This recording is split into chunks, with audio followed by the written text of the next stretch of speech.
Cuando nos encontramos al paciente en el lugar del accidente, lo primero que debemos hacer es localizar la hemorragia que pueda tener. En esta escena observamos que hay una hemorragia sanguinante en la extremidad superior. Rápidamente retiramos las prendas de ropa y ejercemos presión directa junto a gasas con agentes hemostáticos. También podemos utilizar un torniquete, el cual se utiliza en situaciones extremas, ya que es muy peligroso si no se controla correctamente.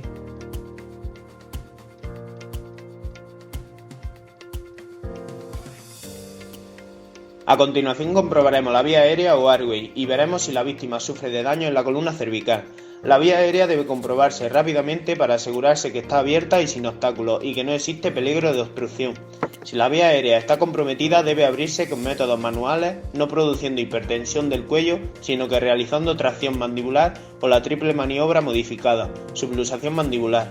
Además, se debe extraer la sangre u otras secreciones corporales si fuera necesario. Por último, cuando se disponga de material y tiempo, el control de la vía aérea se puede realizar con métodos mecánicos como la cánula orofaríngea, cánula nasofaríngea o la intubación endotraqueal, mascarilla laríngea, con bitubo o con métodos transtraqueteales. El siguiente paso es el control de la circulación, dentro de la cual está el control de la hemorragia, la cual se realizó en un primer momento donde se aplicó presión directa y vendaje compresivo para controlarla, por lo que se irá por los materiales. Después se observa la perfusión. Respecto al pulso, se valora su presencia y regularidad. Primeramente se comprueba el pulso radial, si no se palpa observaríamos el pulso femoral y por último el pulso carotídeo. Además comprobaríamos y evaluaríamos la temperatura. Por otro lado, para comprobar la piel tenemos que tener en cuenta el color, examinando el color de los lechos ungueales y la membrana de la mucosa. El tiempo de relleno capilar no puede ser superior a 2 segundos, ya que indicaría una perfusión inadecuada. Si se ve conveniente para comprobar la frecuencia cardíaca, usaríamos el pulsosímetro. Tras la comprobación de la escala de Glasgow, para determinar el nivel de conciencia, primero observaríamos la apertura ocular. En este caso, como la víctima tiene los ojos cerrados, utilizamos el oftalmoscopio para observarlo, haciendo una rápida valoración pupilar. Después se observa la respuesta verbal y por último la respuesta motora.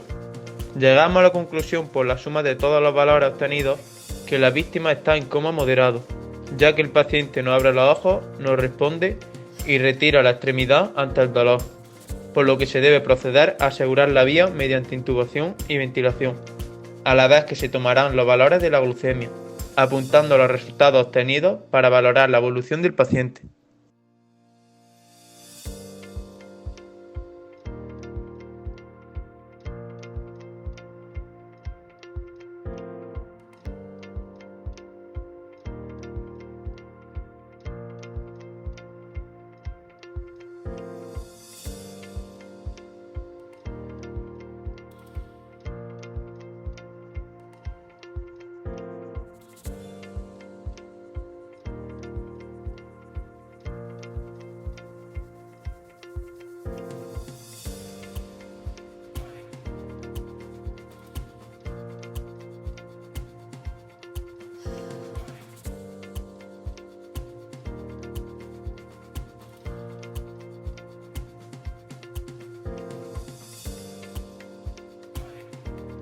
Un paso inicial del proceso de evaluación es quitar la ropa del paciente, ya que es fundamental la exposición del traumatizado para detectar todas las lesiones posibles. A continuación, decidimos colocar a la víctima sobre una camilla de palas para no agravar la situación del paciente. La camilla de palas se debe colocar al lado del paciente para ponerle la medida adecuada. Una vez tomada la medida, se separan las piezas. Una de las piezas se coloca en el costado del paciente y la otra en el otro costado, nunca pasándola por encima, ya que el objeto puede caer sobre la víctima y agravarle los daños. Como veis, para realizar este proceso es necesario estar 2 técnicos de emergencia, ya que a una sola persona le resultaría muy complicada esta situación y además podría provocarle más daño al individuo. Tras colocar el accidentado sobre la camilla, un profesional sanitario debe volver a cubrirlo para conservar el calor corporal. Aunque resulta importante poner todo el cuerpo del traumatizado para una evaluación completa y eficaz, la hipotermia es un problema serio en el tratamiento del paciente traumatizado, Solo hay que exponer al ambiente exterior lo necesario. Tras haber ejecutado todos estos pasos, se continuará metiendo el paciente en la ambulancia.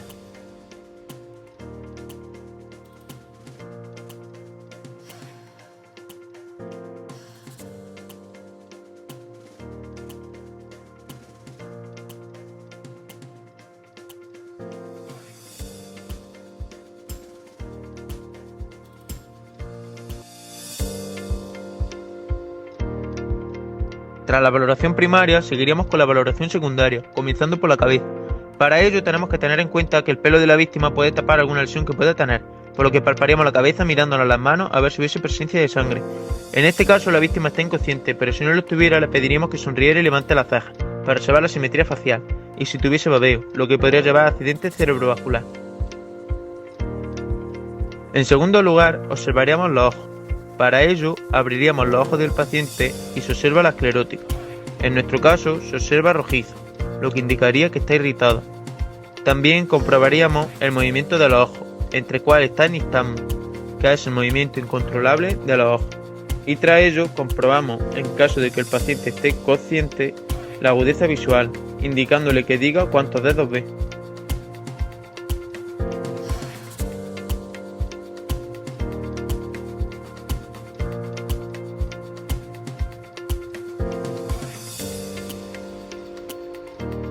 Después evaluaríamos los oídos. Para ello debemos observar si la víctima tiene hematomas detrás del oído y si tuviese hemorragias exteriorizadas. Como se puede ver, hay un líquido que sale del oído y para comprobar si es líquido cefalorraquídeo o no, echaríamos una gota del líquido que sale sobre una gasa y esperamos para ver si se forma un halo alrededor de dicha gota. Si se forma un halo, nos indicaría la presencia de líquido cefalorraquídeo, por lo que estaríamos ante una fractura de la base del cráneo. A su vez, observamos la zona posterior de la oreja. En caso de que tuviese un hematoma, deberíamos saber que hay un signo de Batten e indicaría una fractura del cráneo.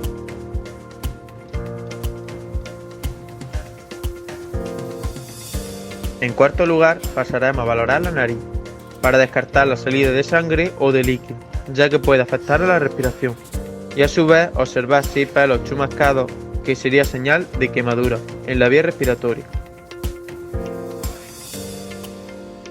El siguiente paso sería valorar la boca. Miraremos que no haya presencia de sangre, líquido o vómito. Y también valoraremos que los dientes estén en buen estado, ya que si no lo estuviesen, podrían provocar una obstrucción para la vía aérea.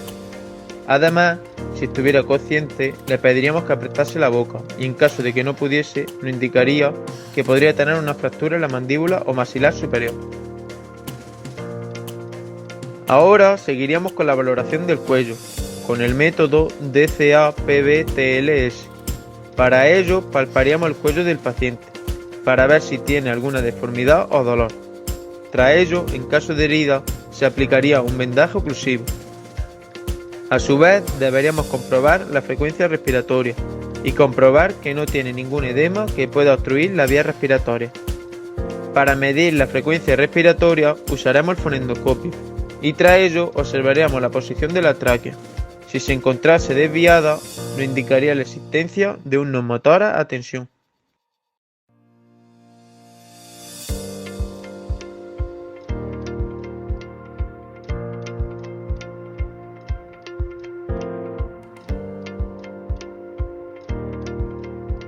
En siguiente lugar, realizaríamos la valoración del tórax. Para ello, procederemos a descubrir el tórax, para que sea más sencillo valorarlo. Y observaríamos muy bien si hay presencia de herida abierta, ya que si la hubiese, hay que contenerla. Hay que tener demasiado cuidado con las zonas costales, ya que son las más delicadas. A continuación, debemos palpar el tórax en búsqueda de fracturas, como puede ser en las costillas, que es una zona bastante susceptible, por lo que es donde más cuidado debemos tener, y tenemos que palpar todas las partes. Además, observaríamos si las inspiraciones y expiraciones son constantes.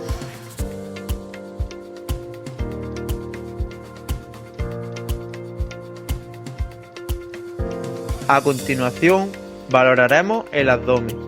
Para ello tenemos que descubrirlo y comprobar si hay alguna distensión, rigidez o debilidad. En siguiente lugar, pasaremos a palpar el abdomen del paciente. Como está inconsciente, debemos de valorar si el abdomen está blando. Lo normal sería eso, y si encontramos presencia de alguna zona dura, deberíamos comprobar si hay pulsación, y si fuese así, podríamos estar ante un aneurisma de aorta. En caso de que el paciente estuviese consciente, debemos palpar donde el paciente no indique dolor, para descartar que haya un posible reflejo. Por tanto, daremos pequeños golpecitos, comenzando por el cuadrante superior derecho, en el que podríamos estar ante una pancreatitis o hepatitis. Seguiremos por el cuadrante superior izquierdo, y si mostrase dolor, podríamos estar ante una rotura de bazo. Después palparemos el cuadrante inferior izquierdo, y si siente dolor, podríamos estar ante problemas de riñón o de intestino. Y por último, el cuadrante inferior derecho, que podríamos estar ante cálculos de riñón o apendicitis. En siguiente lugar, valoraríamos la pelvis. Para ello, tendríamos que descubrir la zona de la pelvis y buscar la presencia o no de hematomas. También podríamos tener signos de incontinencia, como pueden ser orina, heces o sangre. Podría ser que nos encontrásemos con un sondaje urinario y entonces tendríamos que ponerlo en la parte inferior de la pelvis para evitar que la orina vuelva. En siguiente lugar, tendríamos que descartar alguna hemorragia, drenaje o heridas en la zona del perineo. Después procederíamos a la palpación de las crestas ilíacas en busca del dolor, y si el paciente se quejara, tendríamos que valorarlo. Ahora miraríamos las extremidades. Para ello debemos comprobar la longitud y similitud entre ellas mismas, y tras esto mirar el color de los dedos. Después comprobaremos el pulso, y para ello podemos tomar tanto el pulso radial como el pulso pedial. Para valorar el movimiento en caso de que estuviese consciente, tenemos que coger el tobillo e indicar al paciente que haga fuerza.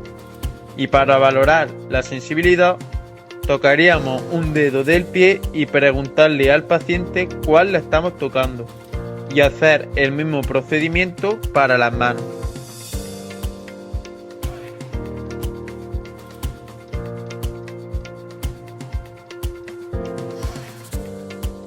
El último paso de esta valoración secundaria es la espalda. Se debe hacer antes de inmovilizar al paciente, y el único paso sería auscultar la respiración y sonidos de la víctima, por si hubiese algún ruido normal, y ya daríamos por finalizada la valoración secundaria.